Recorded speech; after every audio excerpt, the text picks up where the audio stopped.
नमस्कार, आपका स्वागत है दोस्तों। आज हम आपको सुनाने जा रहे हैं शनिदेव के जन्म की कथा। किस कठिन परिस्थिति में शनिदेव का जन्म हुआ और वे न्याय के देवता कैसे बने, सुनिए शनिदेव की महान कथा। जो भी इस कथा को ध्यान से पूरा सुनता है, शनिदेव उस पर कुदृष्टि कभी नहीं डालते हैं, बल्कि जीवन भर शनि महाराज उनकी सहायता करते हैं, रोग दोषों से रक्षा करते हैं, उस पर लगे सभी झूठे आरोप नष्ट हो जाते हैं, व्यक्ति को समाज में सम्मान और कीर्ति तुरंत ही प्राप्त हो जाती है। इसीलिए शनिदेव की कृपया पाने के लिए आप भी इस कथा को ध्यान पूरा अवश्य सुने और वीडियो को लाइक जरूर करें। तो चलिए आपको सुनाते हैं शनि महाराज की कथा। प्राचीन काल की बात है। स्वर्ग के आकाश में भगवान सूर्यदेव अपने असाधारण तेज और प्रकाश के साथ देदीप्यमान थे। उनका तेज इतना प्रखर था कि देवों और मानवों सबके लिए वे जीवन के स्रोत थे। सूर्यदेव का विवाह विश्वकर्मा की पुत्री देवी संज्ञा से हुआ था। संज्ञा कोमल स्वभाव की थी और पतिव्रता थी, परंतु सूर्यदेव के तेज को सह पाना उनके लिए दुष्कर होता जा रहा था। सूर्यदेव के प्रकाश और ताप से संज्ञा दिन प्रतिदिन अधिक व्याकुल रहने लगी। सूर्यदेव अपने तेज में मग्न थे, लेकिन संज्ञा मन ही मन बहुत विचलित थी। एक दिन सूर्यदेव ने संज्ञा से स्नेह पूर्वक पूछा, देवी तुम इतनी चिंतित और थकी थकी सी क्यों दिखती हो? संज्ञा में साहस नहीं था कि वह सूर्यदेव से अपनी व्यथा को कह सके, परंतु मन में वह लगातार सोच रही थी कि सूर्य के तेज को कैसे सहन किया जाए या कम किया जाए। समय के साथ संज्ञा ने सूर्यदेव के 3 संतानों को जन्म दिया। 2 पुत्र वैवस्वत मनु एवं यमराज और 1 पुत्री यमुना। मातृत्व के बावजूद सूर्य की प्रचंड तपिश उन्हें सताती रही। अंततः संज्ञा ने कठिन निर्णय लिया। उन्होंने निश्चय किया कि वे तपस्या द्वारा अपनी शक्ति बढ़ाएंगी या ऐसा उपाय निकालेंगी कि सूर्यदेव का तेज किसी प्रकार कम हो सके। लेकिन बच्चों को छोड़कर तप करने जाना सरल नहीं था। एक दिन देवी संज्ञा ने निश्चय किया कि वे अपनी छाया को अपने स्थान पर छोड़कर कुछ समय के लिए संसार से ओझल होंगी। तभी संज्ञा के शरीर से धीरे धीरे एक परछाई प्रकट होने लगी। यह संज्ञा के ही समान स्वरूप वाली स्त्री थी, जिसका नाम संज्ञा ने प्रेम पूर्वक छाया रखा। छाया वास्तव में संज्ञा की ही संवरना प्रतिछाया थी। संज्ञा ने छाया को विनम्रता से कहा, हे छाया, तुम मेरा रूप लेकर सूर्य देव की सेवा करना और बच्चों का ध्यान रखना। जब तक मैं लौट न आऊं तुम ही इनकी माता और मेरी प्रतिनिधि बनकर रहना। छाया ने विनम्रता से सिर झुकाकर उत्तर दिया, आप निश्चिंत रहे देवी, मैं आपके धर्म का पालन करूंगी, परंतु यदि कोई समस्या आए तो? संज्ञा ने गंभीर स्वर में कहा, यदि कोई बड़ी विपत्ति हो तो मुझे स्मरण करना, मैं तुरंत उपस्थित हो जाऊंगी, किंतु ध्यान रहे सूर्यदेव को हमारे अंतर की भनक ना लगे। छाया ने वचन दे दिया। इस प्रकार संज्ञा अपनी जीवंत छाया को घर और परिवार की जिम्मेदारी सौंपकर वहां से प्रस्थान करने को उद्यत हुई। संज्ञा छिपते छिपाते अपने पिता विश्वकर्मा के घर पहुंची। पिता ने अकस्मात बेटी को द्वार पर देखा तो चकित रह गए। विश्वकर्मा ने कड़क आवाज में पूछा, बेटी तुम यहाँ बिना सूचना क्यों आ गई? पतिग्रह छोड़ना अक्षम्य है। व्यथित संज्ञा ने उत्तर दिया, पिताश्री, सूर्यदेव के तेज से मैं अत्यंत पीड़ित हूँ। उनकी अनंत प्रताप ज्वाला में मेरा जीवन दूसा हो गया है। मैंने आपकी आज्ञा बिना ही घर छोड़ दिया, यह मेरा अपराध है, किंतु मेरे स्थान पर मेरी छाया मेरे पति और बच्चों की सेवा कर रही है। विश्वकर्मा ये सुनकर क्रोधित हुए। उन्होंने समझाया कि पति को बिना बताए त्यागना और पिता के यहाँ आना धर्म के विरुद्ध है। विश्वकर्मा ने आदेश दिया कि संज्ञा तुरंत अपने पति के पास वापस जाए। संज्ञा ने पिता की डांट तो सुन ली, पर मन में ठान लिया कि सीधे सूर्य के पास नहीं लौटेगी। उन्होंने निश्चय किया कि पहले अपनी क्षमता बढ़ाने हेतु कठोर तपस्या करेगी। फिर देवी संज्ञा वहां से चुपचाप निकल भागी और उत्तर कुरु के घने जंगलों में जा पहुंची। अपने रूप लावण्य के कारण किसी उपद्रव से बचने हेतु संज्ञा ने वहां एक घोड़ी अश्विनी का रूप धारण कर लिया। घोड़ी के रूप में देवी संज्ञा ने सूर्य देव के तेज को सौम्य बनाने के उद्देश्य से कठोर तप आरंभ कर दी। वह घोर तपस्या में लीन हो गई। सूर्योदय से सूर्यास्त तक अनवरत ध्यान, न दिन में अन्न ग्रहण न रात में विश्राम। संज्ञा का एकमात्र लक्ष्य था कि उनकी तपोशक्ति से कोई ऐसा समाधान निकले जिससे सूर्य देव का तेज शीतल हो या उन्हें सहन करने की शक्ति मिले। उधर संज्ञा के महल से अचानक गायब हो जाने पर भी सूर्यदेव को जरा भी आभास नहीं हुआ कि उनकी वास्तविक पत्नी वहां नहीं है। छाया ने बड़ी कुशलता से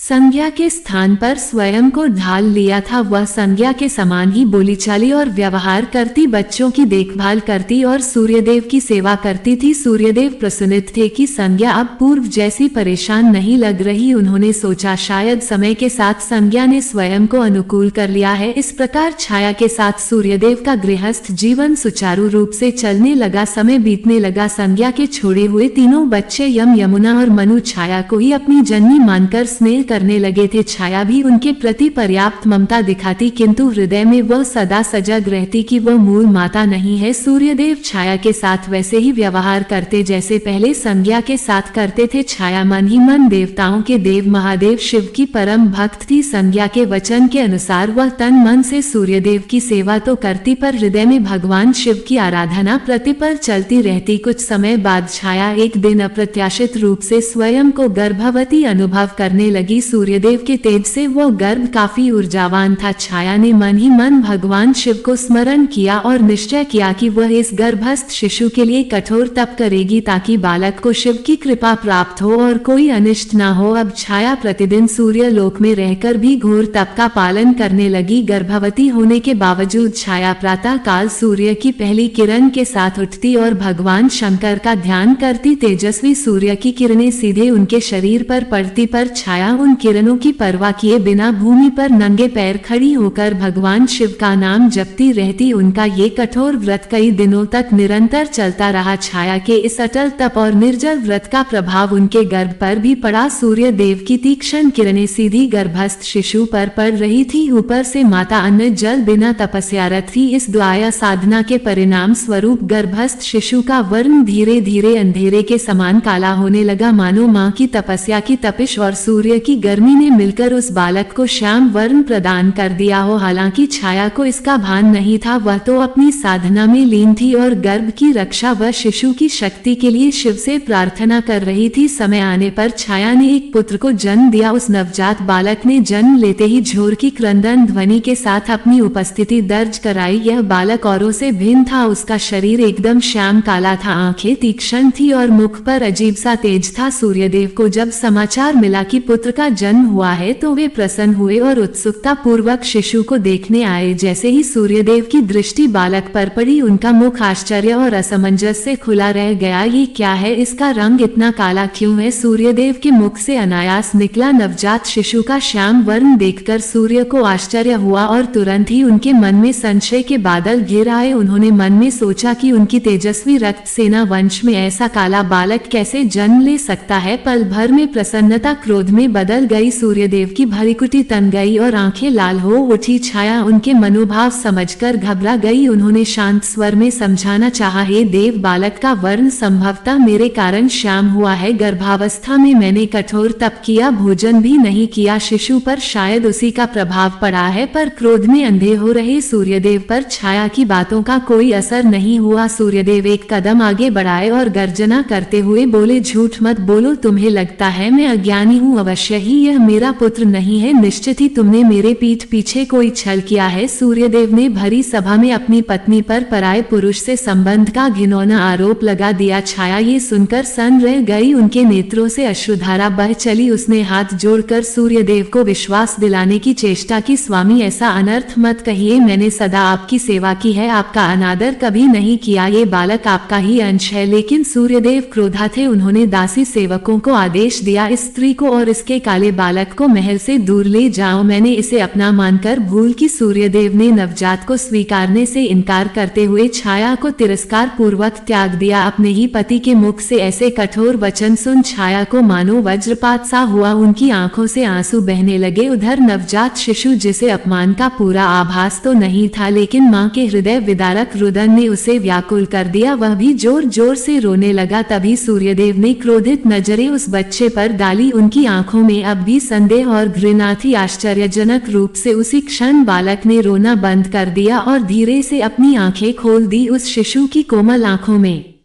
अचानक एक भीषण अग्नि सी दैवी ज्वाला प्रकट हुई। यह बालक साधारण नहीं था, वह जन्म से ही तपस्विनी माता की शक्ति लेकर आया था। उसने अपलक अपने पिता सूर्यदेव की ओर घूर कर देखा। जैसे ही शिशु की क्रोधित दृष्टि सूर्यदेव पर पड़ी, सूर्यदेव तीव्र पीड़ा से चिल्ला उठे। उनकी स्वर्णकांत देह मानो कोयले सी काली पड़ने लगी। उस दग्ध दृष्टि का प्रभाव इतना भयंकर था कि सूर्यदेव का संपूर्ण शरीर काला पड़ गया और उनका तेज मंद होते होते अंततः बुझा गया। चारों ओर अंधकार छा गया, मानो सूर्यास्त के बाद अंधेरी रात उतर आई हो। सूर्यदेव के रथ के घोड़े भी एकदम थम गए। सूर्य का दिव्य रथ आकाश मार्ग में रुक गया। इस अप्रत्याशित घटना से संपूर्ण सृष्टि में हाहाकार मच गया। दिन में ही तमिश्रा अंधकार फैल गया। प्राणी भयभीत हो उठे। देवताओं ने चिंतित होकर इधर उधर देखना शुरू किया कि सूर्यदेव को क्या हो गया है। सूर्यदेव अत्यंत व्यथित थे। उनका उज्जवल स्वरूप नष्ट हो चुका था और उनके अश्व आगे बढ़ने को तैयार न थे। उन्हें तभी अपनी भूल और कठोर शब्दों का आभास हुआ। अंधकार में घिरे सूर्यदेव को अपनी गलती पर ग्लानि होने लगी। वे समझ गए कि जिस बालक को उन्होंने ठुकराया है वह साधारण नहीं बल्कि अत्यंत शक्तिशाली है। अपने अपमानित पुत्र और पत्नी को देख उन्हें एहसास हुआ कि क्रोध में उन्होंने अक्षम्य कार्य किया है। विवश होकर सूर्यदेव ने अर्ध स्वर में त्राही पुकार लगाई, हे महादेव मेरी सहायता करें, मुझसे भारी भूल हुई है। सूर्यदेव की करुण पुकार सुन समस्त लोकों के स्वामी भगवान शिव तत्काल प्रकट हो गए। एक दिव्य ज्योतिपुंज प्रकट हुआ और उसके मध्य भगवान शंकर अपने वृद्ध मुद्रा में प्रकट हुए। त्रिशूल और चंद्रमा को धारण किए नीलकंठ भगवान शिव के दर्शन पाकर सूर्यदेव छाया और वहां उपस्थित समस्त दास देवता हाथ जोड़कर नतमस्तक हो गए। छाया ने शिशु को गोद में उठा लिया था। अब वह बालक शांत था। उसकी आंखों में अपने आराध्य शिव के दर्शनों से एक उज्जवल चमक थी। भगवान शिव ने पहले अपनी आंखें बंद कर ली और ध्यान द्वारा संपूर्ण घटना को देखा। फिर उन्होंने कठोर स्वर में सूर्यदेव से कहा, हे सूर्यदेव, क्रोध और अहंकार में आकर तुमने अपनी पत्नी छाया और अपने नवजात पुत्र का बड़ा अपमान किया है। तुमने छाया के चरित्र पर संदेह करके अन्याय किया है। सूर्यदेव लज्जा के मारे सिर झुकाए खड़े थे। शिव जी ने आगे कहा, यह बालक वास्तव में तुम्हारा ही पुत्र है। इसका वर्ण श्याम इसलिए है क्योंकि गर्भकाल में छाया ने कठोर तपस्या कर मेरी उपासना की और तुम्हारे तेज को बिना किसी संरक्षण के सहा, जिससे बालक का रंग काला हो गया। इसमें छाया का कोई अपराध नहीं बल्कि प्रशंसा योग्य धैर्य है। सूर्यदेव ने कांपते हुए स्वर में उत्तर दिया, है महादेव, मुझसे भारी भूल हो गई। मैंने क्रोधवश इन दोनों को बहुत कष्ट दिया। कृपा कर मुझे क्षमा करें और अपना तेज वापस प्रदान करें। सूर्यदेव ने विनम्रता पूर्वक छाया और बालक की ओर देखकर कहा, मैं अपने कटु शब्द वापस लेता हूँ। छाया, तुम निरपराध हो और यह बालक निश्चय ही मेरा ही पुत्र है। सूर्यदेव को पश्चाताप करते देख भगवान शिव का क्रोध शांत हुआ। उन्होंने अपने हाथ से आशीष देते हुए सूर्यदेव को पुनः तेजस्वी रूप प्रदान किया। उनकी काली पड़ी देह फिर से सुनहरे तेज से चमकने लगी और अंधकार चीरता हुआ प्रकाश चारों दिशाओं में फैल गया। सूर्यदेव के रथ के अश्व भी पूर्ण जीवित होकर गति से दौड़ने लगे। सृष्टि फिर से प्रकाशमान हो उठी। सूर्यदेव ने तुरंत छाया और अपने पुत्र को गले से लगा लिया। सूर्य ने कहा, छाया, तुमने जो तप किया उससे हमारे पुत्र को अद्भुत शक्ति मिली है। मैं तुम्हारा ऋणी हूँ और अपने आचरण पर अत्यंत लज्जित हूँ। छाया के नेत्रों से आनंद के आंसू बहने लगे। उन्होंने सूर्यदेव को क्षमा कर दिया। नन्हा शिशु भी मानो मुस्कुरा रहा था। पिता का स्नेह पाकर वह प्रसन्न था। शिव ने बालक को आशीर्वाद दिया और कहा, वत्स, तुमने जन्म से ही अन्याय का सामना किया है और तुम में अन्याय का प्रतिकार करने की शक्ति है। अपनी माता की तपस्या के फलस्वरूप तुम में मेरा अंश समाहित है। मैं तुम्हें आशीर्वाद देता हूँ कि तुम लोक में न्याय के देवता के रूप में प्रतिष्ठित होगे। तुम लोगों को उनके कर्मों के अनुसार फल दोगे, पापियों को दंड और सत्पुरुषों को पुरस्कार। सूर्य पुत्र होने के नाते तुम्हारा स्थान आकाश मंडल में नवग्रहों के रूप में होगा। अन्य ग्रहों में तुम्हारा स्थान ऊंचा होगा क्योंकि तुम कर्म फल दाता हो। अब से तुम शनि नाम से प्रख्यात होगे। क्षणीय चलने वाले ग्रह सप्ताह का एक दिन शनिवार तुम्हारे नाम से होगा और इस दिन तुम्हारी पूजा से प्राणियों के कष्ट दूर होंगे। शिव के वचनों ने नवजात श्रेणी को मानो पल भर में युवावस्था का तेज प्रदान कर दिया। सबने अनुभव किया कि उस बालक के रूप में एक महान